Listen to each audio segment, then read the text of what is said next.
Everyone this is 100 day challenge for 100 tricks and today is day number 95। तो यहाँ पे बहुत इंपॉर्टेंट वीडियो मैं आपके लिए लेके आ चुका हूँ। That is super trick for E1 and E2 reactions. Okay, so बहुत बार कंफ्यूजन होती है E1 रिएक्शन का मैकेनिज्म कहाँ पे अप्लाई करना है, E2 के लिए कहाँ अप्लाई करना है। तो ये चीज़ें मैं यहाँ पे डिटेल में आपको एक्सप्लेन करने वाला हूँ, तो पूरा वीडियो एंड तक जरूर देखिएगा। यहाँ पे हम बात कर लेते हैं कंपैरिजन जो होता है E1 और E2 का मैकेनिज्म का। That may be on the basis of theory, जो आप थियरी पढ़ते आते हो उसके बेसिस पे भी आप कर सकते हो, पर यहाँ पे मैं डायरेक्टली प्रॉब्लम सॉल्विंग के रिलेटेड बताने वाला हूँ। मैं प्रॉब्लम सॉल्व करके बताऊँगा एंड वहाँ पे आपको कंपैरिजन रियल में बताऊँगा कि कैसे किया जाता है कि क्वेश्चंस आप इजीली टैकल कर पाओ। ओके, ये पहला स्ट्रक्चर देख लेते हैं। ये जो आपको दिया गया है दैट इज सिंपल अल्कोहल। किसके साथ रिएक्शन आप करा रहे हो? Acid and heat, high temperature के साथ। ओके, अब एक जैसे शायद मैंने आपको बताया होगा एलिमिनेशन रिएक्शन के बारे में, मैंने पीछे भी वीडियोस बना चुके हैं, एक दो वीडियोस मेरे पहले ही आ चुके हो चैनल पे। आप इतना याद रखिएगा, जब भी वहाँ पे हीट हो that heat facilitate the elimination reaction. ठीक है, तो यहाँ पे एक चीज़ हमें पता चल जाता है, अगर किसी भी चीज़ में आप हीट करोगे तो एलिमिनेशन रिएक्शन के चांसेस पॉसिबल है। एंड देन डिहाइड्रेशन होता है, यहाँ पे हाइड्रोजन जो है वो निकलता है। कैसे होता है? सिंपली वाटर फॉर्म में निकलता है, सिंपली वाटर यहाँ पे निकलता है अल्कोहल में, ये चीज़ आपको याद रखना है। डिहाइड्रेशन होता है दैट मीन्स वाटर निकलता है। देखिए कैसे होता है, यहाँ पे अल्फा कार्बन है, बीटा कार्बन है। होता क्या है, ये ऑक्सीजन के जो लोन पेयर ऑफ इलेक्ट्रॉन्स हैं वो क्या करते हैं, अटैक करते हैं H प्लस के ऊपर। अब जब यहाँ पे ये होता है तो एक रिएक्शन आपको ऐसा कुछ मिलेगा इंटरमीडिएट, जहाँ पे O के साथ दो H कनेक्ट हो जाएंगे। ओके, देन एक क्या काम करता है, ये वाटर मॉलिक्यूल जो है वो एलिमिनेट हो जाएगा, बाहर निकल जाएगा, जिसको हम बोल रहे हैं डिहाइड्रेशन। और किस में कन्वर्ट हो जाएगा, वो ध्यान से देखिएगा, कार्बोकैटायन में कन्वर्जन हो जाएगा। एंड कार्बोकैटायन के बाद क्या होता है, यहाँ का जो हाइड्रोजन है in presence of weak base, यहाँ पे वीक बेस की तरह कौन काम करेगा? वाटर। वाटर शायद आपको पता होगा एसिड एंड बेस दोनों की तरह काम करता है। तो वाटर जो है एज एन वीक बेस, यहाँ पे आप HSO4 भी ले सकते थे, ये काम करेगा, ये यहाँ पे अटैक करेगा और H को भी बाहर निकाल देता है। तो इन शॉर्ट होता क्या है, ध्यान से देखिएगा, ये जो H को है यहाँ से निकाल के और यहाँ पे कनेक्ट करा देगा। इन शॉर्ट आपको ऐसा प्रोडक्ट मिलेगा, डबल बॉन्डेड प्रोडक्ट। ओके, अब कंफ्यूजन कहाँ रहती है स्टूडेंट्स को? कंफ्यूजन यहाँ रहती है कि कैसे समझ में आएगा कि यहाँ पे E1 फॉलो हो रहा है कि E2 फॉलो हो रहा है। This reaction is E1 mechanism. ठीक है, कैसे हमें समझ में आएगा, ध्यान से सुनिएगा। फर्स्ट वहाँ पे हीट होना चाहिए, ये चीज़ आपको याद रखना है। सेकंड क्या होना चाहिए? वीक बेस होना चाहिए। हमेशा याद रखिएगा, यहाँ पे वीक बेस लिया जाता है तो मतलब वो रिएक्शन डायरेक्टली नहीं हो सकती। डायरेक्टली मतलब यहाँ से OH निकलना और यहाँ से H निकलना, बीटा कार्बन से वाटर डायरेक्टली निकल सकता था और आपको प्रोडक्ट मिल सकते थे। ये कब हो सकता है? जब स्ट्रॉन्ग बेस या स्ट्रॉन्ग एसिड आपके पास हो। पर यहाँ पे वीक एसिड और वीक बेस लिया जाएगा तो क्या होगा, याद कैसे रखना है यहाँ पे? सिंपली कि वीक है इसीलिए आपको पहले कार्बोकेटायन मिलेगा एंड देन ही प्रोडक्ट आपको मिलता है। In short the trick is, आपको ये याद रखना है फॉर एलिमिनेशन रिएक्शन। क्या याद रखना है? E1 के लिए हमेशा वीक बेस होना चाहिए, टेम्परेचर होना चाहिए और इंटरमीडिएट हमेशा कार्बोकेटायन बनेगा, डायरेक्टली आपको प्रोडक्ट नहीं मिलेगा। ओके, नेक्स्ट हम लोग बात कर लेते हैं जो एग्जाम पॉइंट ऑफ व्यू पूछा जाता है। पहले तो ये आ सकता है आपका डिहाइड्रेशन, जिसके अंदर आपको अल्कोहल दिया जाएगा, तो ये याद रखिएगा। दूसरा आपको क्या पूछा जा सकता है, जिसको हम बोलते हैं सॉल्वोलाइसिस।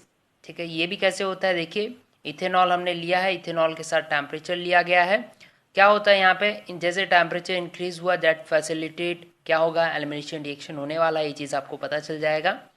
अब ये जो आपको पता है इथेनॉल जो है डेट इज अ न्यूट्रल सब्सटेंट है जो वीक बेस की तरह काम कर सकता है। यहाँ पे वीक बेस की तरह ये काम करेगा।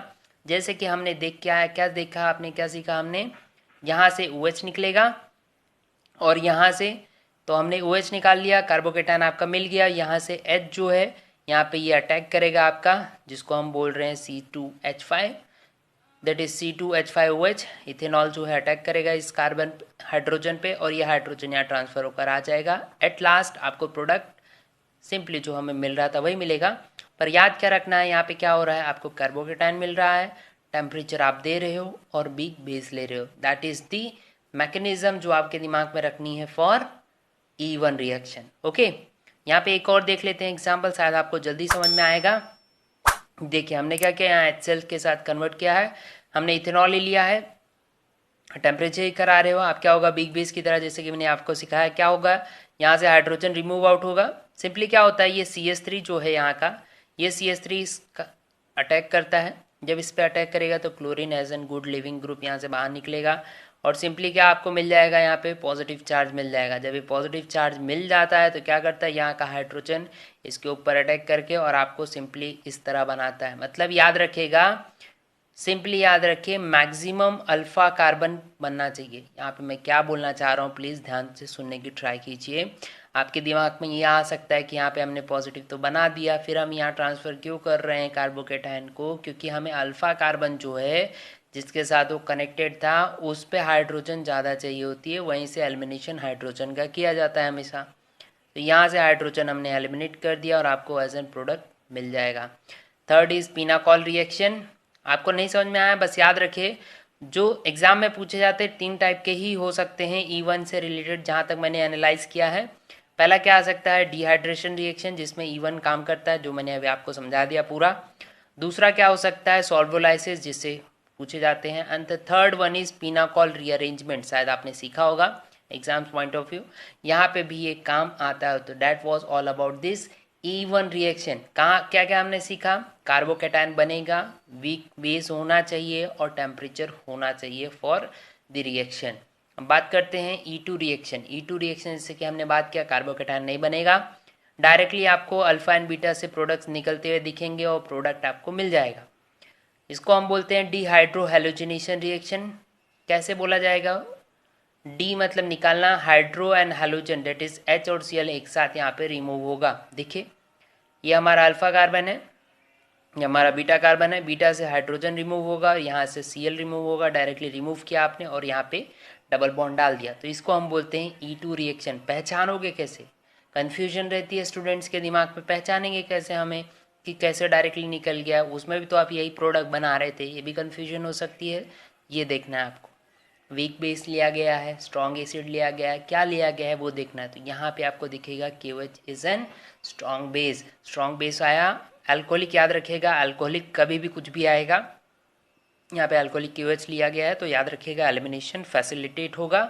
जहाँ पे टेम्परेचर हो रहा था यहाँ पे टेम्परेचर नहीं दिया जाएगा, उसके प्लेस पे अल्कोहल दिया जाएगा।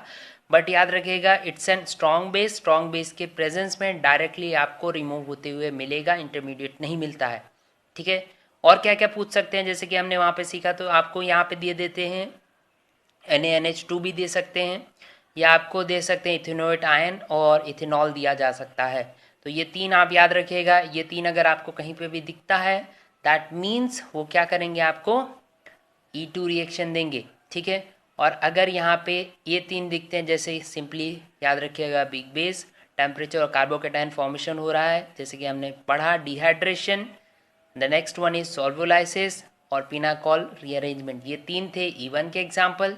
E2 के मैंने यहाँ पे आपको लिस्ट आउट करके बता दिए हैं, इतना ही आपको पढ़ना है और डिटेल में नहीं जाना है। I hope you like this video and this video may be helpful in your preparation. So thank you so much and subscribe कर लीजिए चैनल को, लाइक कर दीजिए इस वीडियो को, कमेंट करके बताइए कैसा लगा आपको। गेट अ रिएक्शन नाम से हमारा टेलीग्राम चैनल है, वहाँ पे भी आप हमें ज्वाइन कर सकते हैं, डिस्क्रिप्शन में एक लिंक मिलेगी, या डायरेक्टली आप सर्च कर सकते हैं get a reaction on Telegram. Thank you so much.